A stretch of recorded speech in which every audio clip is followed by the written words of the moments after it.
আমরা খালি সরকারের কাছ থেকে এটা দিতে হবে, ওটা দিতে হবে, বিশেষ করে টাকা দিতে হবে, জমি দিতে হবে, হবে তো অবশ্যই লাগবে।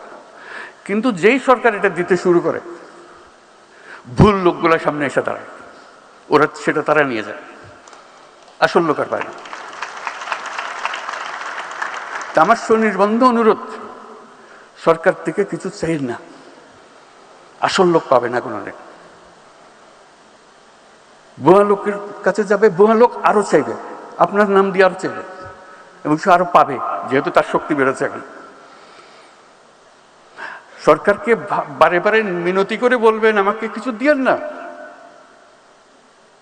শুধু আমার নীতিটা ঠিক করে দেন, এই কাজটা করে দেন, বাকিটা আমরা সামাল দেব। তাহলে আমাদের বাঁচোয়া, তাহলে আমাদের বাঁচোয়া না।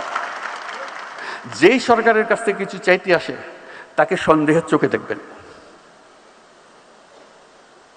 তাহলে জিনিসটা টের পাবেন। এই যে আমরা মন্ত্রণালয়ের কথা বলছি, আজকে অনেক কথা হলো। এই মন্ত্রণালয় একটা প্রতীক, পুরো সরকার হলো আরো বৃহত্তর সংগঠন। প্রযুক্তির গতি এত দ্রুত,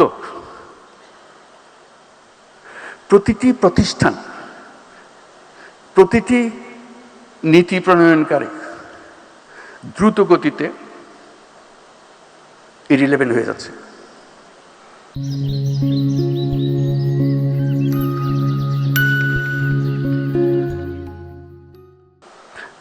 কারণ সে বসছে যে সময় যে উদ্যোগ নিয়ে, সেটা কালকে পাল্টে যাচ্ছে, সে কিন্তু পাল্টাচ্ছে না।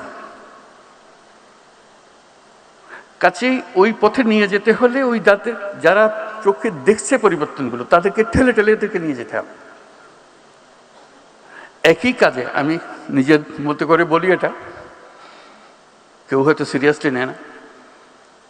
আমি বলি যে সরকারি কর্মচারী 5 বছরের বেশি সরকারে থাকা ঠিক না, কেন হতে তার মন একটা কাঠামোর মধ্যে ফিক্স হয়ে গেছে, এর থেকে বেরোতে পারেনি সে। আবার নতুন লোক যারা বাইরের থেকে দেখতেছে, তাদেরকে নিয়ে আসতে হবে। এটা বিশেষভাবে প্রযোজ্য